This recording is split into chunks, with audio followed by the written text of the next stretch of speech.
Well, happy Saturday, everybody. This is day 12 of the great bathroom remodel of 2022 and 23. Originally, we were going to be at this point in the remodel. I started on a Monday. I was hoping to be here by Thursday. So that was Thursday last week. So you can see it went a little longer than I anticipated. Didn't plan to change these boards out. Didn't plan to reframe everything. But today we got the Durock down, which is the backer board for the tile. And as you can see, these holes were cut very precisely. This board, this one right here, took me 45 minutes to measure and just draw the circles on it before I cut it. And then it took me like 5 minutes to cut it. So it took 50 minutes for me to make this board. But look how accurate that is. I'm going to get in close on this one. It's very accurate where the holes are. And I want to show people who don't know how to do that. So the way I set this up, and probably the toilet one's the best one to show. I measure down the middle from the wall to the outer edge, and then I added some for, a little, because you want a little extra space. I write down this number, and then I write down this number.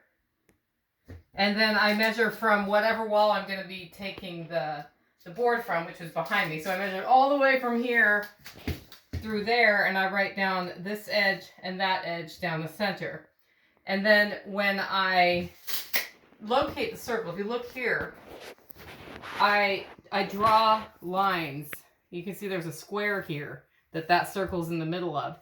When I measure it, I take, so let's say that was 6 inches from here to here, which is not right, but just for, okay, so I would measure 6 inches and make a mark, 6 inches, make a mark, and then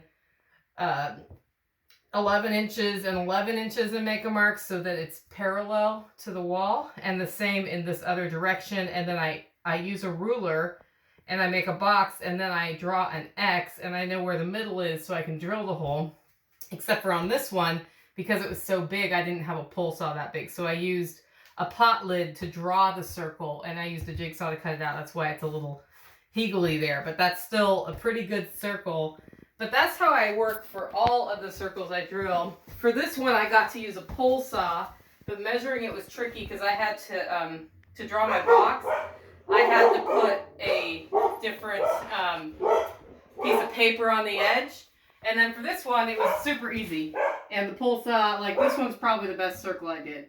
So that's how you measure those. I thought I'd mention that in case anybody's in their own remodel and doesn't know how to do it. And yes, the dogs are going nuts, probably because somebody knocked on my door. Mm-hmm. Who knocked on my door? Neighbors. Okay, neighbors are here and they knocked because they don't just walk in like they're supposed to. But anyway, so where we are today is we have this up. And then these are going to go in tomorrow. We were going to push through and get this done so I could paint tonight and let it dry and start on the tile tomorrow.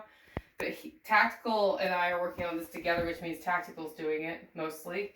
And he looked really tired. And I said, "Are you done for the day?" And he said, "Yeah, this would be better if I do it tomorrow." And the way I see it is it's better to be fresh when you have to measure, because we're going to be doing the same thing I did on the subfloor on these walls for the plumbing to come through the walls, and we don't want to ruin this lumber. So tomorrow, though, I'm going to the symphony, so I don't know if we're going to work on this at all. If we do, it'll be in the morning, and I'll give another update.